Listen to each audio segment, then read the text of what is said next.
Coming up on the Sports Desk, things are heating up around the South Bay, and I'm not just talking about us moving closer to Memorial Day.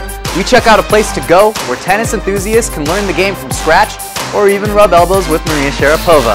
Or so we've been told. You'll have to watch to find out where. And at Bishop Montgomery, the Knights are setting them up and mowing them down in volleyball. Who do they have in their sights in the Del Rey League to make 2013 a championship caliber season? And on the track, the South Bay Championships take Torrance by storm with a couple athletes from around town making an appearance on the podium. All that coming up and more right here on the Sports Desk.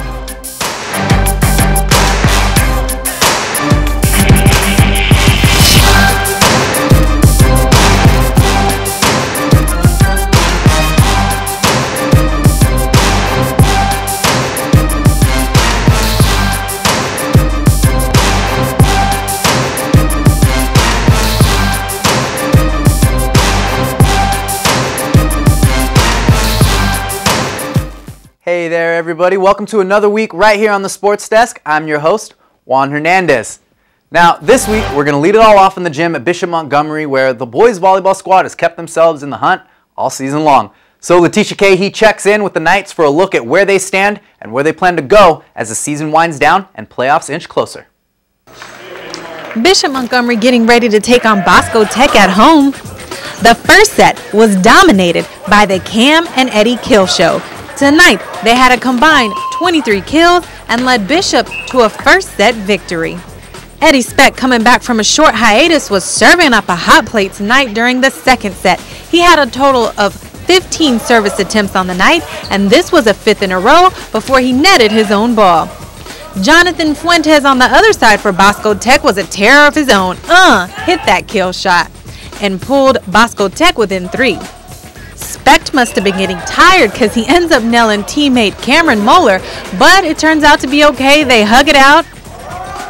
Then, in the final set, Bosco Tech down by 4, but not ready to give up. They had a frontline defense that stopped all of the spikes coming over from Bishop. But it wouldn't be enough. They would still fall in the final set, and Bishop would take this one in 3 sets. I feel like we could have done a little better, but we had a couple errors, a couple serving errors, passing errors, but I feel like we pulled through as a team and won the match. I was having to adjust because the set was behind me and I was having a hard time getting in front of the ball. I was taking my approach too early. So after Coach got into my head, I just thought, maybe I should change it around, see if he knows a thing or two. I'm proud of, we're getting it done. It's not always pretty, but it's hard when you're changing things around to have guys feel comfortable where, they're in a spot they haven't played before. So, I look forward to the future and getting another chance at Cathedral. That's the team in our league that we need to get the second time around. And we played them pretty tough, and we didn't have Eddie, but we did have our other setter. So the Knights with a clear bullseye set on what they want to do within the Del Rey League. And one team Bishop Montgomery put the hurt on earlier this year with lofty goals for the season was, of course, the defending CIF champs, the South Spartans, who are over in the Pioneer League doing their thing. Last week, the Big Green all sorts of busy in league play up against 3 Pioneer League teams in just 4 days. El Segundo hands the Spartans a league loss in 5 sets to start things off on the wrong foot, so the Spartans take their frustrations out on 2 other Torrance teams. Back-to-back 3-set sweeps over the Saxons and the Tartars to close out what was a busy week indeed for a Spartan squad that still has a lot of volleyball teams gunning for them come playoff time. And speaking of playoffs, we did fill you in on the El Camino Warriors men's team being the first in town to embark on a postseason journey this spring. Finishing 3rd in the WSCC set El Camino up with a first-round matchup against conference foe Golden West. Same Golden West Rustlers that took down El Camino earlier this regular season. And round 2 of the Warriors and the Rustlers goes down pretty much the same, effectively ending El Camino's 2013 campaign right when it all gets started in their first playoff game of the season. Elko able to take the first set of the night before dropping the next 2, unable to regroup and get the rubber match by the time the 5th and final set comes around. The Rustlers jump out to a quick 10-3 lead in the 5th, and the Warriors are sent home packing in the first round of the playoffs for the 3rd consecutive season. Head coach Dick Blount real quick to point out after the match, though, that while the end of another season came with a little bit of disappointment, couldn't be more proud of the team for what they've done off the court this year. 12 Warriors and even dozen student athletes from the El Camino team finishing out the season on the honor roll. All right, everybody, coming up after the break, we're going to run on over to West High where the Warriors play host to the South Bay Championships in track and field. See who in the South Bay set foot on the podium when we get back.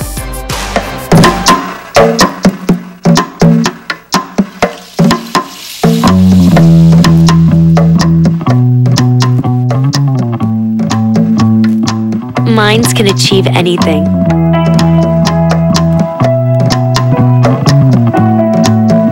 We make sure they get to college.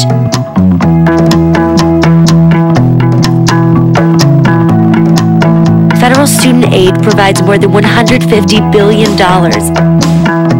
in grants, loans, and work-study funds to make college possible for anyone with the mind to get there.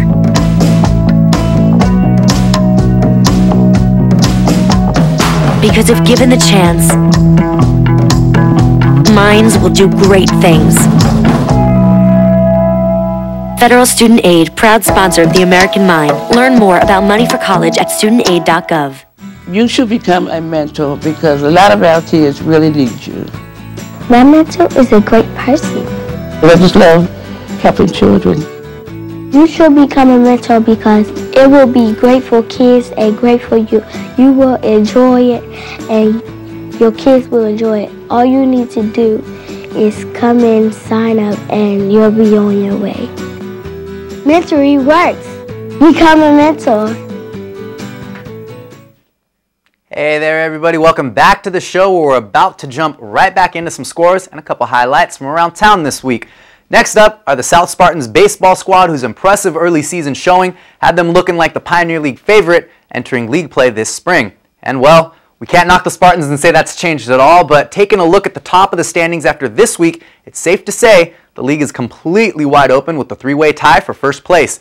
But hey, you can't take first place from us if we don't lose, right? The Spartans face off in a two-game series against the league's bottom feeder, Lawndale. In just 2 games against Lawndale, the Spartans score 25 runs, give up just 1 to kick off the weekend with a blowout and a sweep. Next up, a non-league game against Agora. South drops that one 4-0. All of a sudden, their bats go silent over the weekend, managing just 3 hits on the day. Not helping the Spartans' cause or their own, the Torrance Tartars faced off against another Pioneer League leader, the El Segundo Eagles. In their 2 games, the Tartars are held to just 1 run and 7 hits. In the second game, pitcher Kyle Mitchell stepped it up and made up for Torrance's struggles on offense by keeping things tight in a 1-0 ball game heading into the 6th. El Segundo eventually turned in a 5-run rally that would seal the deal on Torrance's week and leave them looking up at North, South, and now Gundo in the standings. And as for those North Saxons, they split their 2-game series with Centennial and get their first Pioneer League loss of the season. Saxons, weak on offense, looking a lot like the Spartans. They score 12 runs apiece in their 2 league games. Only problem, they give up 13 in one of them to record the loss. Then with the weekend Redondo tourney matchup against Oaks Christian, the Saxons also get shut down at the plate, getting blanked on the day and entering the last week of April with a 2-game losing streak. So, here's what we've got in the Pioneer League baseball standings entering this week. One more time, 3 teams with identical 3-1 records. Gundo, South, and North all have yet to play each other, so we'll definitely see a lot of changes here in the coming weeks. And of course, don't leave the Tartars out of the mix. That sweep against El Segundo, painful, but it's actually the only difference between them right now and the 3 teams on the leaderboard. And while we're on the subject of city rivalries and Pioneer League standings, we shift over to softball, where the girls of South and North High faced off last week in a little midweek action. Our Brittany Johnson has those highlights. The North Torrance Saxons wasted no time getting those bats swinging early on in the game. The Lady Saxons at bat and hit the ground ball to the outfield. They're able to score and steal a base on that play. A couple plays later, North with the ball up the middle. South isn't paying attention on defense and North is able to steal another base, something we will see a lot this game. North with 1 runner on third and 1 out. They put up another big hit to remain in the lead. South's pitcher giving North some easy looks for another score.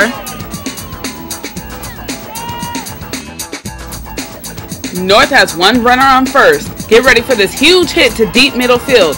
And she's not stopping at second or third. She's taking it all the way home.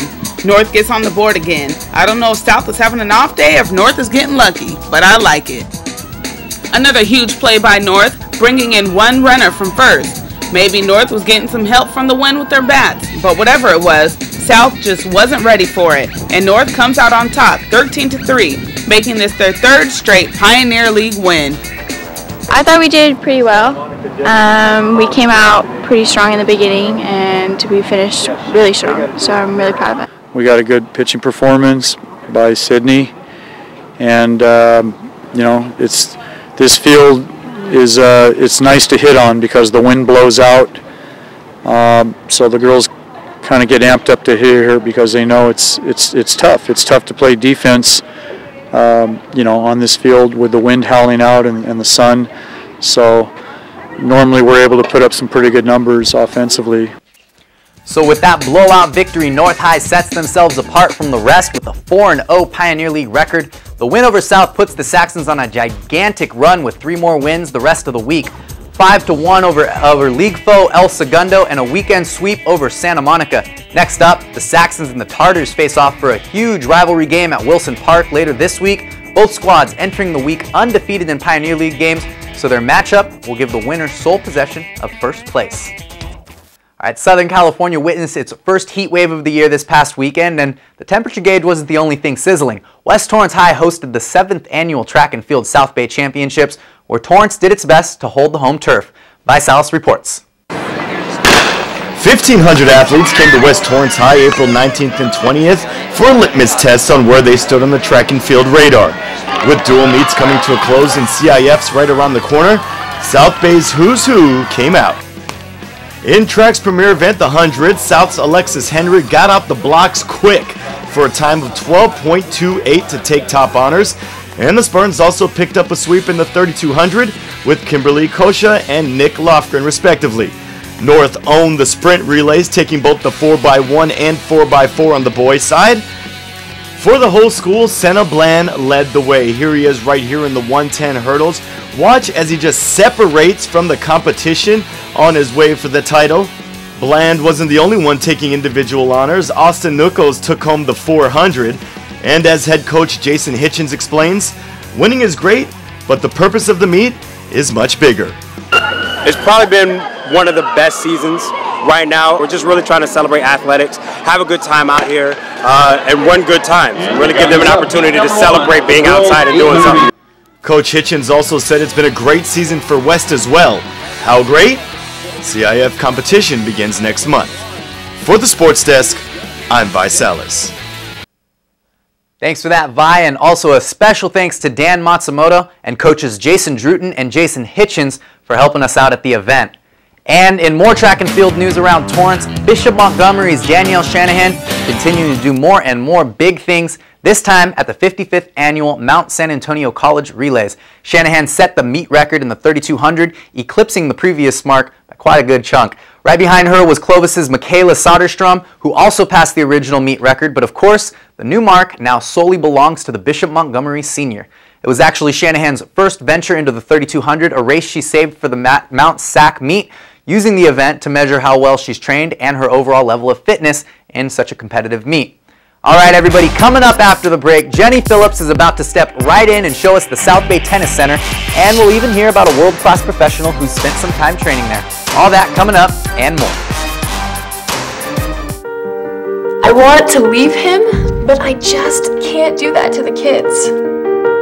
I keep finding her chatting with this guy online. Even though she says they're friends, something's up. He tells me it's no big deal, but it hurts so bad when I catch him looking at those pictures. Stand strong.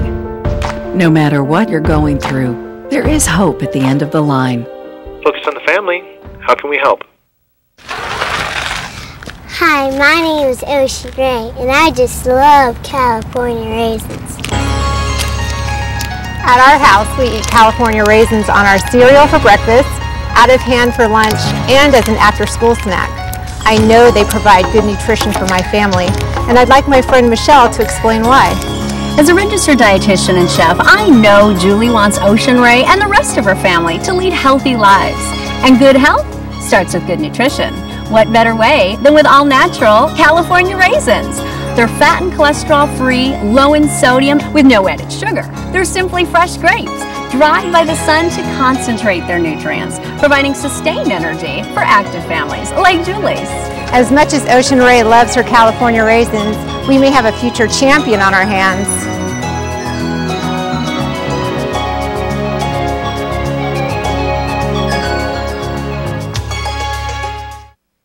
Hey, what's up there, Torrance? Welcome back to the show, and thanks for checking us out. Another week here on the Sports Desk, always time well spent. As we move through the week that was, with the South Bay Championships going down on the track, on the hardwood, the CIF Southern section took on the LA City section in the Collision All-Star Game. Big surprise, as it seems to be in Southland Hoops All-Star Games this spring, two people from Bishop Montgomery stole the show. First up, Lamont Murray Jr. scored 19 points in the 91-65 rout and earned himself MVP honors. Meanwhile, Coach Doug Mitchell, who led the Southern Section team to victory, was honored with the Jim Herrick Lifetime Achievement Award before it all started. This season was Mitchell's 24th season with the Knights, where he not only led the team to a 32-2 mark, but collected his 500th win along the way. The win for the Southern Section brought the 15-season mark to within a one-game advantage for the LA City team, 8-7 the record between the two, and a local game dating back to the 90s. And as promised, we'll finally check out that South Bay Tennis Center I've been telling you all about all day. Jenny Phillips takes in the scene where everyone from complete beginners to the most avid player, even a world-famous pro or two, has been working on their game. Check it out. Located up on the city's reservoir, the South Bay Tennis Center is one of Torrance's hidden gems. This beautiful facility offers peace and quiet, a view of the mountains and the ocean, and not to mention everything a tennis player could ask for. For 17 years now, the South Bay Tennis Center and owner Courtney Hance have partnered with the city of Torrance to make tennis more accessible and prominent in the local community. We saw that this was like an empty map waiting, just an environment to have fun, loving atmosphere with tennis players young and old. While the Tennis Center offers regular lessons and camps, over the years he's evolved into much more than just a tennis facility. We're really proud of what we've done up here, and we just try to simply grow the game from the bottom up. We like to pull in children as young as 3 years old all the way, believe it or not, to 5 years old. We've seen that if you just build their skills, they have life skills in all sports forever. Not only does the facility offer tennis, it also hosts a lot of other fun activities and camps for kids, especially over the summer. We have this great huge field that in the summertime is utilized with activities like soccer, volleyball. We do ping pong with the kids in the summer. We have basketball up here, and so it's just an awesome outdoor nature place to hang out. And so, yeah, we're always trying to think of new things that we can add and new ways to help the kids enjoy their time up here and just be outdoors and be experiencing sports. All these fun activities aren't a distraction, though. Over the years, many talented and local tennis players have come here to improve their game and have fun. It's open 7 days a week. A few years ago, I met Maria Sharapova actually training at this facility. I just love when I have kids that come back and they're in their 20s and they have 3 kids, and I'm going, oh my gosh, I taught you tennis when you were 10 years old! What players love most about the tennis center, though, is the fun and friendly atmosphere here.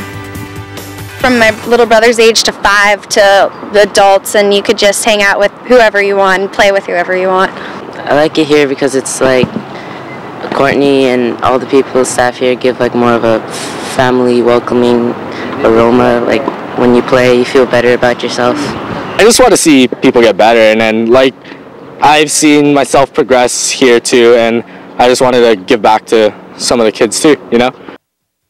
Most importantly, though, anyone can play. From age 3 to 103, tennis is a sport for a lifetime. So for all you Torrance residents dying to play tennis, come on out to the South Bay Tennis Center. This is the place to learn, have fun, and improve. From Torrance, I'm Jenny Phillips for the Sports Desk. Jenny, solid swing right there. I love it. Thank you for that. Check it out. For anybody who wants to be a part of everything going on at the tennis center themselves, maybe you're snooping around for Maria Sharapova, I don't know, just throwing it out there. You can see their schedules for summer camps, read about the tennis pros who make it all happen, the works. You've got the website right there, their email address, all of it. Check them out. All right, and you've seen us at the South Bay Tennis Center this week. We're always at the LA Galaxy Soccer Center for charity events and camps. We've dropped into local gyms here on the show. Give us some more cool spots around town that we can feature here on the show. I've even seen some athletes around town working out, playing ball, that say they want to jump in on some of the workouts we featured here. So if you can think of a place we should make that happen, you've got our email right there, thesportsdesk@torranceca.gov. All right, everybody, it was fun. Another great week right here in Torrance Sports. We will see you next time. I'm looking forward to it.